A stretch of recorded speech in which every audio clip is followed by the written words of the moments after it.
Hello developers, कैसे हो आप लोग। तो चलिए हम लोग स्टार्ट करते हैं आज क्लासेस वेरिएबल्स से। वेरिएबल्स वैसे हम लोग पहले देख चुके थे, पर अब हम लोग वेरिएबल्स इन सी अच्छे से देखेंगे। ठीक है, पहले जो वेरिएबल्स क्लास नहीं करें, अगर उन्हें टाइम मिले तो वेरिएबल की पुरानी वीडियो देख लीजिएगा। उसमें मैंने रियल लाइफ एग्जांपल से वेरिएबल को तोड़ के समझाया है कि कैसे वेरिएबल्स को समझा जा सकता है लेमन टर्म्स में। ठीक है, आज फिर से हम लोग वेरिएबल्स इन सी देखते हैं कि क्या होता है। ठीक है, तो जैसे कि आप मान के चलिए कि वेरिएबल मतलब वो जो हमेशा वैल्यू बदले। ठीक है, वेरिएबल का तो मतलब वही होता है ना कि वैरी करते रहता है हमेशा। देखो, अब इंग्लिश हटाते हैं, लैंग्वेज के टर्म्स में समझते हैं। इंग्लिश में डिफिनेशन खोजने जाओगे तो यही मिलेगा। सी प्रोग्रामिंग में वेरिएबल का मतलब क्या होता है वो देखते हैं। देखिए, आज हम लोग दो कॉन्सेप्ट पढ़ेंगे, variable and data types in C, जो हम लोग ऑलरेडी इन प्रोग्रामिंग पढ़ चुके हैं कि प्रोग्रामिंग में कैसा आएगा। सी में बस देखते हैं। ठीक है, तो अभी हम लोग जो पढ़े थे उसको आपको मैप करना है। जो भी हम लोग डेफिनेशन पढ़े थे उसी लैंग्वेज में आपको मैप करना है। ठीक है, तभी जाके आप बोलोगे कि ये तो वही चीज़ है, बस अब सी में लिखना सीख रहे हैं। ठीक है, लेट्स स्टार्ट करते हैं। देखो, वेरिएबल हमने कैसे बताया था कि मान लीजिए कि मतलब बॉक्स है। ठीक है, इसमें आपको चीनी रखना हुआ है, शुगर। मम्मी आपको बोली कि किचन में रख के आओ, किचन में आप रख के आए। अगले दिन मम्मी ने बोला कि आपको चीनी लेके आना है, तो आप क्या करते हो, ये बॉक्स लेके आते हो। बॉक्स लेके आते हो, आपको पता है ये चीनी का डब्बा है, मम्मी इसमें से चीनी निकाल देती है। ठीक है, यहाँ से इसमें से क्या वैल्यू मिली हमको, शुगर। ठीक है, तो कहने का मतलब कंप्यूटर को अगर आप कुछ वैल्यू देते हो, जैसे आपने बोला कि याद रखना, फॉर एग्जाम्पल आयुष। ठीक, तो अब वो कैसे याद रखेगा, उसको वो एक क्या करता है कि आप उसको एक बॉक्स बना के देते हो, नाम। ठीक है, बॉक्स बना के रखते हो, इसका नाम रख देते हो नेम। अब इसमें इसको डाल देते हो आयुष को। अब कंप्यूटर को ये दे देते हो, मशीन को, किलो। तो उसके पास एक नेम नाम का डब्बा आ गया जिसमें आपने आयुष रखा था। अब कंप्यूटर को कभी बोलोगे कि नेम ला के दो, तो जब कंप्यूटर नेम आपको ला के देगा तो उसमें का वैल्यू निकलेगा आयुष। ठीक है, तो हमने क्या किया, कुछ नहीं किया कि एक डब्बा बना दिया। ठीक है, एक वेरिएबल बना दिया। इसी को हम लोग एक वेरिएबल बोलते हैं कि एक वेरिएबल है जिसमें आप वैल्यू स्टोर कर सकते हो, ताकि कंप्यूटर उसको कभी भी किसी समय भी प्रोसेस कर सकता है। ठीक है, उसको याद रहता है उसको मेमोरी में। ठीक है, तो वही आगे सीखते हैं। देखो, यहाँ से कनेक्ट करना है कि याद है मैंने पहले वेरिएबल को डिब्बा या लॉकर बोला था, जो भी मैंने एक्सप्लेन भी कर दिया आपको। वही डिब्बा और लॉकर के बारे में हम लोग यहाँ पर सीखेंगे। ठीक है, जैसे मान लीजिए अभी मैंने लिखा इंट एज। ठीक है, इंट एज, तो एज क्या है, मान लो कि एज नाम का एक डब्बा है एज नाम का। ठीक है, इसमें आपने 21 वैल्यू रख दी। इसको फ़िलहाल के लिए भूल जाओ, एक मिनट। हाँ, ये जो इंट है ना, इसको थोड़ा देर के लिए भूल जाओ। हाँ, अब देखो एज, मान लो एक डब्बा है इंट एज। अब कंप्यूटर को आप बाद में आके बोलोगे कि मुझे एज ला के दो, तो वो 21 ला के देगा। ठीक है, अब देखो, अब आप ये समझो कि इस डब्बा में जहाँ पे आपने चीनी रखा था, शुगर। ठीक, इसमें अगर आपको बोला जाए कि इसमें ना जूते रख लो, शूज़ रख लो, तो कैसा लगेगा आपको, अजीब लगेगा, है ना। बोला जाए कपड़ा रख लो तो अजीब लगेगा, है ना। तो हर डब्बा को आप एक प्रकार के नाम, मतलब प्रकार सेट कर देते हो, मतलब टाइप्स सेट कर देते हो कि ये मसाले वाले डब्बे हैं, इसमें मसाले ही जाएंगे। ठीक, ये कंटेनर है शूज़ रखने वाला, इसमें शूज़ ही जाएगा। ये कबर्ड है, इसमें कपड़े जाएंगे, है ना। तो उसी तरह कंप्यूटर में भी हम बता देते हैं कि ये जो डब्बा बना रहे हैं, ये वेरिएबल बना रहे हैं, उसका टाइप क्या होने वाला है, मतलब उसमें जो वैल्यू आएगा वो किस टाइप का आने वाला है। उसका डेटा, जो ये डेटा है, वैल्यू को क्या बोलेंगे, डेटा है, उसका टाइप कैसा टाइप का है, किस टाइप का है। ठीक है, तो ये तो नंबर है ना, नंबर है। ठीक है, नंबर को हम लोग क्या क्या बोलते हैं, इंटीजर बोलते हैं। ठीक है, तो जो INT है ना, यही शॉर्ट फॉर्म में यहाँ लगा देते हैं डेटा टाइप में, INT। अगर हम लोग को नंबर लेना हो किसी वेरिएबल में तो INT लगाओ, नाम लिखो, किस डब्बे में स्टोर करना है, जैसे एज। ठीक है, अब कंप्यूटर को पता चला कि जो एज है इसमें हमेशा किस टाइप का डेटा आएगा, इंटीजर का आएगा। ठीक है, तो डेटा टाइप्स और वेरिएबल क्लियर हुआ, मैंने फिर से आपको बता दिया यहाँ पे। ठीक है, तो जैसे देखिए वेरिएबल एज हुआ, एज एक मान लो एक डब्बा है जिसमें एक वैल्यू रखी गई है 21।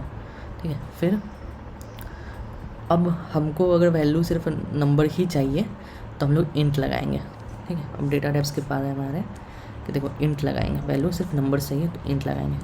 अच्छा, आपने पाई की वैल्यू पढ़ी है? पाई की वैल्यू क्या होती है? 3.14 होती है, ठीक है। ये डेसिमल में आता है, राइट, डेसिमल में आता है ना। तो ऐसे नंबर को कंप्यूटर में आप इंट में नहीं लिखते हो, आप यूज करते हो एक डेटा टाइप फ्लोट करके, ठीक है, फ्लोट करके यूज करते हो, ठीक। अब नंबर्स की तो बात होगी। अब जैसे कैरेक्टर्स दिख रहे हैं आपको यहाँ पे, ठीक है, जैसे ए हो गया, बी हो गया, सी हो गया, ये कैसे में आएंगे? इनके लिए जो डेटा टाइप है वो कैर यूज करते हैं। कैर क्या है? देखो कैरेक्टर्स हैं, ये कैरेक्टर्स का स्पेलिंग क्या होता है? कैरेक्टर्स होता है तो CHARACTR होता है। कैरेक्टर का जो पहला 4 वर्ड है वही यूज किया गया है यहाँ पे, ठीक है, उसी से बना है। तो इतना समझ में आया। अब आगे बढ़ते हैं। देखो वैसे तो 4 टाइप्स के मतलब टाइप्स ऑफ डेटा टाइप्स आपको पढ़ना है, जो मैं आपको अगली क्लास में अच्छे से पढ़ाऊँगा, क्या कैसे कैसे डिवीजन हुआ है। पर इसका बेस अभी मैंने आपको यही बता दिया कि यही है, ठीक है। तो अब क्वेश्चन आता है कि कंप्यूटर को कैसे पता चलना था कि कौन सा डेटा किस टाइप का, वो हमने देख लिया है, ठीक है। एज होएगा, डेसिमल होगा, कैरेक्टर होगा, नाम होगा। अब देखो कैरेक्टर नाम के लिए हम कैसे डिफ़ाइन करेंगे वो देखते हैं। देखो जब तुम कैरेक्टर लिखते हो ना, कैरेक्टर नेम लिखोगे तो एक ही वो लेगा, एक ही कैरेक्टर ये लेगा। कैरेक्टर्स को अच्छे से समझते हैं पहले तो, ताकि कन्फ्यूजन ना हो।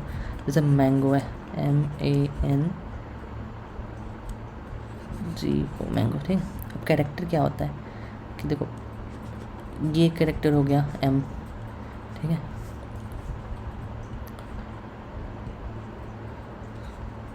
फिर ये कैरेक्टर हो गया, एक मिनट, हाँ ये कैरेक्टर हो गया। ये सब एक कैरेक्टर ही तो है, मतलब 1 2 3 कितने कैरेक्टर्स बना है? 4 5 5 कैरेक्टर से बना हुआ है, ठीक है, 5 कैरेक्टर से बना हुआ है। तो देखो A लिखे, B लिखे, जो अल्फ़ाबेट्स होते हैं, मतलब ये कैरेक्टर्स बोलते हैं हम लोग इसको, ठीक है। और वर्ड, जो वर्ड होता है, जैसे कैरेक्टर से मिलकर वर्ड, एक वर्ड बनता है। जैसे मैंगो एक वर्ड हुआ, मैंगो क्या हुआ? एक वर्ड हुआ, ठीक। तो इसी को कंप्यूटर में स्ट्रिंग बोलते हैं, ये स्ट्रिंग, ठीक है। स्ट्रिंग का क्या मतलब हुआ कि collection of more than one characters, one और मोर देन वन कैरेक्टर्स को, कलेक्शंस को ऑफ मोर देन वन और मोर कैरेक्टर्स इज कॉल्ड स्ट्रिंग। एक या एक से ज़्यादा कैरेक्टर्स मिल गए तो उसको स्ट्रिंग बोलेंगे, ठीक है, समझे। तो अभी हम लोग देखे थे कि कैरेक्टर्स को कंप्यूटर में कैसे डिफाइन करते हैं, वेरिएबल्स के रूप में। आप एक डेटा टाइप बनाए कैर नाम का, फिर आपने लिखा फ्रूट, एक बॉक्स बनाया फ्रूट नाम का। फ्रूट क्या है? हमारा वेरिएबल है। अब इसमें देखो पहला कैरेक्टर लिखना है आपको, ये तो अभी कैरेक्टर लेगा, यानी एक वर्ड लेगा, सिर्फ एक वर्ड लिया। तो देखो हमेशा कभी भी कैरेक्टर ना सिंगल कोट्स में आता है, सिंगल कोट्स में, ठीक है, सिंगल कोट्स में मतलब आता है, ठीक है। सिंगल कोट्स ये होता है, डबल कोट्स क्या होता है? ये होता है, ठीक है। तो अब इसको आपको पूरा वर्ड लिखना है, तो कैसे लिखोगे? तो आपको कंप्यूटर को बताना पड़ेगा कि जो आप लिखने वाले हो वो एक से ज़्यादा है का लेटर है, ठीक है, एक से ज़्यादा वर्ड, एक कैरेक्टर्स का आने वाला है। तो आप सिंपली क्या करोगे, आप यहाँ लिखोगे कैरेक्टर फ्रूट, सेम लिखना है, बस यहाँ पे एक बॉक्स बना दोगे ऐसे, ठीक है, बॉक्स बना दोगे, तब कंप्यूटर समझेगा एक से ज़्यादा कैरेक्टर आने वाला है। और जब ये एक से ज़्यादा लिखोगे ना तो डबल कोट्स में लिखोगे, MANGO, मैंगो, तब उसको समझ में आ जाएगा कि अब ज़्यादा लेने वाला है। ऐसे में लिखोगे तो बस एक ही कैरेक्टर बोलेगा, और ऐसे में लिखोगे ये ब्रैकेट लगा के तो मैंगो एक से ज़्यादा ले लेगा। अब इसको डीप डाइव करते हैं कि इसका मतलब क्या हुआ, ऐसे में कैसे क्या समझता है उसको, कंप्यूटर क्या समझता है कि मतलब आप बस ये लिख दोगे तो उसको कैसे लगेगा, कैसे पता चला कि मतलब एक से ज़्यादा आने वाले हैं। अंदर इंटरनल प्रोसेस क्या होता है वो देखते हैं, ठीक है। तो देखो होता क्या है कि कभी भी कंप्यूटर को आप बोलोगे ना कि एक वैल्यू स्टोर करो, तो वैल्यू स्टोर कैसे करता है, उसके पास मेमोरी होती है बाइट में, ठीक है, KB, MB ये आप सुने होंगे है ना। तो बाइट सबसे छोटा होता है, उसमें स्टोर करता है। अब कंप्यूटर जितना ज़्यादा मेमोरी यूज़ कर ले तो आपका नुकसान ही है ना। तो उसको आप बताते हो कि मतलब वो पहले से डिफ़ाइन कर लेता है कि अच्छा कैरेक्टर बोलने वाले हो तो मेरे पास हमको बस एक कैरेक्टर का मेमोरी जितना लगेगा तो हम उतना ही लेके चलेंगे। कंप्यूटर सोच लेता है पहले, तो वो एक ही कैरेक्टर के हिसाब से लेके चलता है, ठीक है। अब जब आप इसको ये बताते हो नहीं बॉक्स लगा दें तो उसको समझ में आता है अच्छा एक से ज़्यादा आने वाला है, तो वो अपना स्कोप ज़्यादा के लेके चलता है, इसमें कितना भी अनलिमिटेड लगा सकते हो। पर देखो एक तो ये प्रॉब्लम भी है ना, वो अपने हिसाब से सोच लेता है कि कितना लगाना है। और अगर आप इसको बता दो कि नहीं भाई मेरा मतलब 6 वर्ड में काम चल जाएगा, तो आप यहाँ पे 6 अगर आप ऐसे लगा अंदर लिख भी सकते हो, आप डिफाइन भी कर सकते हो कि मेरा 6 कैरेक्टर्स में काम चल जाएगा, तो आपको करीब 5 ऐसा वर्ड लिख दो, अब इसमें चल जाएगा। जितना भी आप वर्ड लिखो ना उससे बस एक ज़्यादा लिखो इसमें, क्योंकि क्या होता है कंप्यूटर लास्ट वाला एक बाइट स्टोर करता है /0 के लिए, एंड पॉइंट अपना समझता है कि इसके बाद वर्ड जो आ रहा है वो क्या हुआ, ख़त्म हो गया, ठीक है। जैसे एप्पल है तो ये कितना कैरेक्टर्स का है 5, तो जो कभी भी आप लिखोगे खुद से मेमोरी एलोकेट करना है। मेमोरी एलोकेट का मतलब मेमोरी आपको उसको देना है कि एलोकेट करवाना है कि लो भाई तुमको इतना 6 मेमोरी रखना है, ठीक है। फ्रूट के पास 6 मेमोरी रहेगा, तो जिस 6 में से क्या करता है 5 जो है वो आपके वर्ड को दे देता है, एक मेमोरी रखता है कि वो बताता है कि इसके बाद वर्ड ख़त्म हो गया, ठीक है। /0 है उसको एक पॉइंटर बना देता है कि हाँ कि इसके बाद वर्ड ख़त्म हो गया, तो वो लगता है आप लिखते हो जब APPLE तो यहाँ पे मेमोरी स्टार्ट होता है ऐसे 1 2 3 4 5 और एक वो रख लेता है इसका, ठीक है, जहाँ पे वो खुद का स्टोर करता है सेव, ठीक है। अब एक इंटरेस्टिंग चीज़ समझेंगे कि कंप्यूटर में ना कभी भी गिनती हमेशा मतलब 0 से स्टार्ट होती है, 0 1 2 3 4। जैसे आपने 5 लिखा तो कंप्यूटर 1 2 3 4 5 हम लोग ह्यूमन भाषा में ऐसे स्टार्ट करते हैं, कंप्यूटर स्टार्ट करता है 0 1 2 3 4। इसको काउंट करोगे तो ये भी 5 ही के बराबर होगा, है ना। वो इसको हम लोग आगे पढ़ेंगे, जब एरे वैरे पढ़ेंगे ना, एरे पढ़ेंगे तो आगे बताएंगे। तो भी इतना क्लियर है, फिर चलते हैं। देखो हम लोग अभी क्या पढ़ रहे थे, अभी हम लोग कैरेक्टर्स पढ़ लिए कि जब स्ट्रिंग आएगा, कैरेक्टर का नाम आएगा तो कैसे स्टोर करोगे, ये नाम आएगा तो हम लोग कैसे स्टोर करेंगे, ठीक है। इंट में क्या होता है वैल्यू नंबर, फ्लोट में डेसिमल पॉइंट, कैरेक्टर में 2 चीज़ होगा, एक तो सिंगल कैरेक्टर और डबल कैरेक्टर। मल्टीपल कैरेक्टर्स के लिए आप डबल कोट्स खोलोगे और मेमोरी एलोकेट करोगे, नहीं करना है तो सीधे बॉक्स बना दोगे वेरिएबल के आगे, ठीक है। अब देखो डबल देखते हैं, डबल का मतलब क्या होता है। डबल का मतलब 2x नहीं कर देना होता है, मल्टीप्लाई नहीं कर देना। जैसे 2 है, ठीक है, 2 है तो उसका डबल 4, ये वाला मीनिंग नहीं होता है। डबल का मतलब होता है कि देखो जैसे पाई का वैल्यू होता है 3.14, ये तो 2 ही यूनिट तक है ना, इसके आगे भी तो कुछ वैल्यू होगा 0.16 समथिंग। तो बड़ा डेसिमल नंबर कभी भी डिनोट करवाना हो ना या लिखना हो तो हम लोग प्रिसीजन मतलब सटीकता के लिए, एकदम एक्यूरेसी के लिए डबल यूज करते हैं, ठीक है। ये डबल। तो फ्लोट कब यूज करेंगे, फ्लोट जब 2 अप टू 2 डेसिमल तक अगर होगा वैल्यू तब करेंगे, 2 से ज़्यादा होगा तो डबल यूज कर लेंगे, ठीक।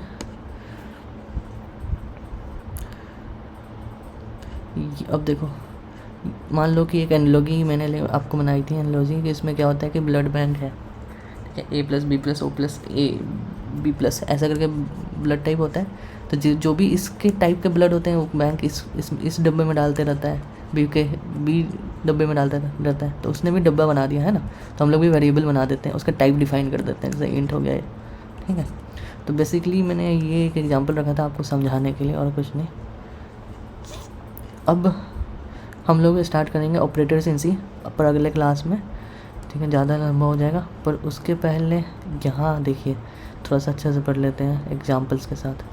देखो अभी तक हम लोग पढ़ा इंटीजर करके एक डेटा टाइप होता है, जहाँ पे हम लोग होल नंबर्स या नंबर्स डिफाइन करते हैं, जैसे 21 95 120 ये आएगा, ठीक है। रियल लाइफ में एक सिनेरियो याद कर लो कैसे करोगे कि जिस चीज़ों में पॉइंट नहीं आता है, मतलब डेसिमल वैल्यूज़ नहीं आती हैं, डेसिमल नहीं आती, वहाँ इंट लगेगा, ठीक है। जहाँ डेसिमल वैल्यू आई वहाँ फ्लोट लगेगा, ठीक है। एग्जांपल ये सारी चीज़, ठीक है, ऐसे। और अब क्वेश्चन पूछना होगा आपको कि जैसे 5.8 हो हाइट है, तो आप बोलोगे हाँ, ठीक है, लेकिन एज 21.5 होती है, नॉर्मली नहीं होती है। लोग बोलते हैं कि 21 ईयर 5 महीना, पर ऐसे पॉइंट में नहीं डिनोट करते ना कभी, तो इसलिए एज के लिए इंट आता है, हाइट के लिए फ्लोट सही रहेगा। डबल कब आएगा, ये देखो, मान लो कि आप एक ज्वेलर के शॉप पे गए हो, ठीक है, ज्वेलर के शॉप पे गए हो, उसको वेट स्टोर करना है, तो वो कुछ ऐसा स्टोर करता है ना, 0.0001 ग्राम गोल्ड है या सिल्वर है, ठीक है, वो तो इतने पॉइंट डेसिमल में यूज़ करते हैं, तो इतना, या फिर साइंटिस्ट कैलकुलेटर या साइंटिफिक कैलकुलेटर आप यूज़ करोगे, जब पाई का वैल्यू निकालोगे तो इतना लंबा आता है, तो ये एग्जैक्ट फ्लोट में वैल्यू नहीं स्टोर हो पाता है इतना एक्यूरेट, ठीक है, इसीलिए बना है डबल, ठीक है। एग्जाम्पल पाई का वैल्यू ये, या डबल सैलरी इतना, ठीक है। सिंपल रूल है, छोटी डेसिमल वैल्यू के लिए, 2-3 डेसिमल वैल्यू के लिए आप ये यूज़ कर सकते हो, ज़्यादा डेसिमल वैल्यू है क्रेट चाहिए तो डबल यूज़ करना है, ठीक है। अब कैरेक्टर्स मैंने आपको पहले ही समझा दिए हैं कि क्या होते हैं, ठीक है, रिकेप देखना है। देखो, सिंगल कैरेक्टर्स के लिए मैंने क्या बोला था कि सिंगल कोट में रहेगा, ठीक है, वो इम्पोर्टेंट है, ये सिंगल कोट में रहता है, ठीक है। बड़े जो लेटर्स आते हैं, स्ट्रिंग आते हैं, वो डबल कोट्स में रहेंगे, ठीक है, जिसको स्ट्रिंग बोलते हैं। स्ट्रिंग क्या है, मोर देन 1 और 1 से ज़्यादा कैरेक्टर्स जब मिलते हैं तो उसको स्ट्रिंग बनता है, एक वर्ड बनता है। वर्ड को क्या बोलते हैं, स्ट्रिंग बोलते हैं प्रोग्रामिंग लैंग्वेज में, ठीक है। टेक्निकली सी में स्ट्रिंग का नाम नहीं है डेटा टाइप में, C++ में आप सुनोगे या इसमें, लेकिन स्ट्रिंग ही बोलते हैं प्रोग्रामिंग लैंग्वेज में, आप ये ध्यान रखना। और सी में ऐसे लिखते हैं, जैसे एक डब्बा बना देते हैं, यहाँ पे बॉक्स बना देते हैं, कंप्यूटर को पता चले कि हाँ एक से ज़्यादा वर्ड आ रहा है, और आपको स्पेसिफिकली बताना है कितना वर्ड आएगा, तो जितना भी वर्ड रहता है उससे +1 ज़्यादा यहाँ डाल देते हैं। जैसे यहाँ पे 3, 3, 6, 7 है, तो यहाँ हम लोग इसमें 8 डाल देंगे, तो उसको लगेगा कि हाँ 7 लेटर के वर्ड आने वाला है, ठीक है। तो कैरेक्टर्स का कलेक्शंस है स्ट्रिंग, ये हमने देख लिया। अब एक एनालॉजी फिर से समझते हैं। जैसे कंप्यूटर एक गोडाउन है, ठीक है, हर टाइप का सामान अलग अलग बॉक्स में रखा जाता है, ठीक। जैसे इंटीजर के बॉक्स में ये सारे नंबर्स रहेंगे, डेसिमल में ये सारे रहेंगे, हाई प्रिसीजन वाले ये सारे डबल में रहेंगे, है ना। कैरेक्टर बॉक्स में कैरेक्टर रहेगा, नेम बॉक्स में ऐसे नेम रहेगा। समझ में आ गया सारे डेटा टाइप्स एंड वेरिएबल तो समझ में आ गया था, डेटा टाइप समझ में आ गया, ठीक है। डेटा टाइप्स बताता है कि वेरिएबल में किस तरह का डेटा स्टोर होगा और कंप्यूटर उसके लिए कितना मेमोरी रिजर्व करेगा, ठीक है। छोटा सा टिप है कि देखो कि जो भी चीज़ पढ़ो ना उसको रियल टाइम में याद करते रहो, उस हिसाब से सोचते रहो, ठीक है। जैसे पहले 90% बिगिनर्स को लगता है डबल का मतलब 2 से मल्टीप्लाई करना होता है, ठीक है, पर तुम अब स्माइल करके बोलना कि नहीं, डबल का मतलब ये नहीं होता है। फ्लोट से कंपैरिजन करो, और डबल प्रिसीजन ज़्यादा एक्यूरेट प्रोवाइड करता है। जैसे 2 डेसिमल तक, 3 डेसिमल तक, है ना, फ्लोट सही रहेगा। 4, 5, 6, 7 ऐसे ज़्यादा करना है तो डबल करना है, ठीक है। तो अब आगे कभी भी डबल सुन के आपके माइंड में कन्फ्यूजन आए तो आपको बस अपना माइंड को स्माइल करके बोलना है, नहीं आपने तो पढ़ रखा है डबल का मतलब क्या होता है, ठीक है। अब नेक्स्ट क्लास में हम लोग डेटा टाइप्स जैसे थ्योरेटिकली और पढ़ेंगे कि डेटा टाइप्स 4 कैटेगरी में डिवाइड कर रखे हैं सी में, 1, 2, 3, 4, बेसिक, डिराइव्ड और इनोमिनेशंस एंड वॉइड, ठीक है। ये 4 टाइप्स हैं, उसको अच्छे से पढ़ेंगे। फिर ऑपरेटर्स के बाद ऑपरेटर्स पे आएंगे, ठीक है। चलिए, आज का यह क्लास ख़त्म हुआ। कुछ क्वेश्चंस होगा आप कमेंट बॉक्स पे कर सकते हो, और मैं कोशिश करूँगा उसका आंसर देने के लिए। अगर अच्छा लगा तो लाइक एंड सब्सक्राइब कीजिए। Till then keep learning and keep updating yourself. Follow करते रहे रूट यूज़र को। थैंक यू, दादा।